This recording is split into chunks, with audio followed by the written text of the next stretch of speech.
Ask me the hard-hitting questions. This week on 60 Minutes, we reported on the WNBA, and we interviewed Caitlin Clark. The basketball world was shocked when Caitlin Clark finally spoke out about her new contract in Europe. Now, playing for the Indiana Fever,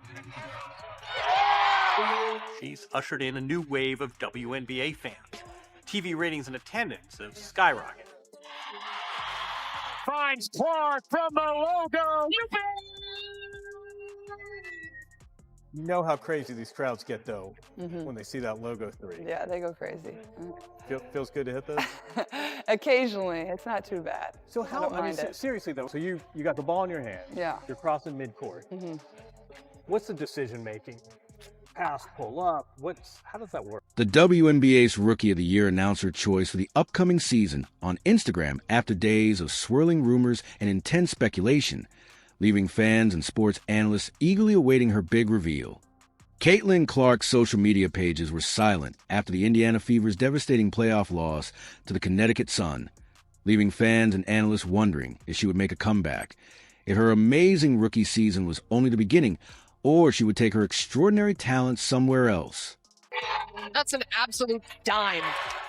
And then after that, usually somebody picks me up, but if not, you just got to launch it and hope for the best, you know? Hope it goes in and let it fly. That's what people love. So you got to give them what they want. Clark broke down the mechanics and biomechanics behind that signature shot. There we go. Yeah. It's the same motion, basically, right? But you're just using more leg? Yeah, I mean, I'm people probably wouldn't consider me very big to play in the WNBA. Like, I'm not quite 6 foot, like, not the strongest. So I think just, having good balance is definitely the most important thing. I think a lot of really good shooters would probably tell you the same thing. But yeah, using your legs, like, it can't be all upper body. It's got to be your legs, so. A few days ago, the Indiana Fever star broke her silence by reflecting on her first season in an emotional Instagram post. The WNBA was rocked by her heartfelt remarks. The mystery grew every day. Caitlin Clark last night finished up one of the most remarkable years of basketball playing up in quite some time. Because we could talk about her WNBA season, and we will, but her final season at Iowa was something to behold, and she went right from that into the WNBA season. I mean, right away. As soon as her college season ended, just days later, she was drafted by the Indiana Fever. And I just remember being at the Combine in early March. That was the talk of the town.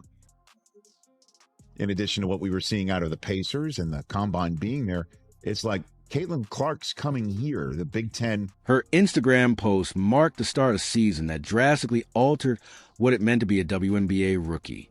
It presented a story of a player who absolutely exceeded expectations and transformed basketball, leaving everyone in awe of her talent and accomplishment. Defenders on the handoff go with Caitlin Clark. That's why Aaliyah Boston can make that spin move and attack the basket. So the impact of Caitlin and Kelsey Mitchell on the floor opens things up. I miss doing women's sports with you. We don't get to do it as often as we used to. So here's the thing. Caitlin Clark is going to be fine. Yeah. Okay, there's 2 things that stand out to me. She just played this team, right? And so she understands the athleticism, the footwork, the speed of Dejanay Carrington. And she's just in her 4th WNBA game as a professional athlete. Even as a rookie, she's been guarded by the best players so far. She's still drawing double teams, and I thought Indiana did a better job of playing fast. I thought in her first few games, too much pound on the rock. This is not Iowa Part B varsity version. This is WNBA basketball. She's moving faster. Her teammates are doing a better job of finding her. She's getting looks off the move where she doesn't have to work as hard. And so it's only up from here. This was a great sign. Her most efficient night, turnovers were down. Let me just say this, too, because we're talking about the Indiana Fever, and we have the Pacers that are playing in the Eastern Conference Finals, right? In her tweet, Clark thanked everyone who helped her fulfill her childhood ambition, saying, "I'm filled with gratitude as I reflect on the past year or my life. See you all in year 2. Additionally, Clark affirmed what many supporters and pundits have been anticipating since her team's playoff elimination, that she was staying put, which is what made her season so incredible.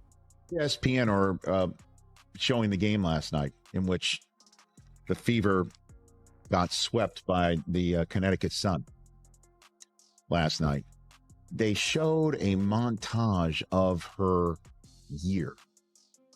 And they showed a montage of her year when she passed Pistol Pete Maravich. She owns the record for most points scored in men's and women's Division I.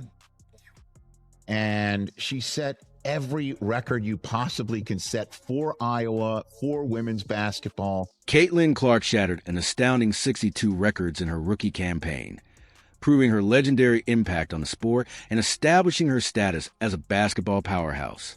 She completely altered the game, but it wasn't just about breaking records. Well, I'm super excited to be here. I've never had to give an opening statement before, so this is a first for me and a large crowd. But like I said, I'm super happy to be here. Thank you, the Fever, the Pacers. This is a dream come true. Like, these are the moments you dream of.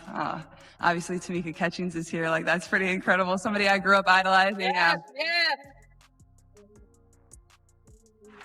But like I said, after I got drafted, like, I can't think of a better place for myself to start my career, a place that loves basketball, supports women's basketball, and an organization that really does things the right way, has championship pedigree. So I'm just very thankful that they have a belief in me. And obviously my parents are here today. My two brothers aren't here. My little brother had to go back to school. He actually missed his flight out of New York City after the draft. So I think he did it on purpose, but thankful for them, and, you know, couldn't be happier to be here. So thank all of you for coming, and I can't wait to get started. Let's look at the numbers she shared, which left analysts and statisticians scrambling to describe it. The Indiana Fever guard scored 19 points a game on average.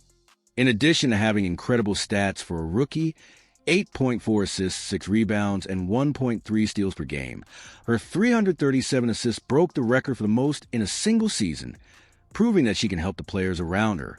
But there's more.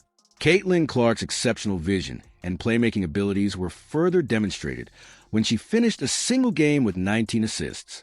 Additionally, she became the first rookie to ever register 2 triple-doubles. To put it briefly, Caitlin Clark turned the league into her personal playground, and her impact went beyond the numbers. Clark was a much-needed addition to the struggling Indiana Fever squad. Hi, Caitlin. Greg Doyle, Indy Star. Real quick, let me do this. You like that? I like that you're here. I like that you're here. I do that at my family after every game, so Okay, it's well, pretty let's cool. start doing it to me, and we'll get along just fine. So, question is, you didn't have to turn pro. I kind of thought you would, no matter what. But how much did Indiana have the no water all pick? Because of the things you've said and the driving distance to Iowa, just everything. I'm just wondering what role that might have played. Yeah, it definitely played a huge role, and I actually played at the exact same time as the draft lottery on the night it happened. I'm not sure exactly who we were playing, but I was hoping that Indiana got the first pick. It would have made my life a lot better. So when I saw that, I was pretty excited. And, you know, obviously that's not every single reason of, you know, why I wanted to leave.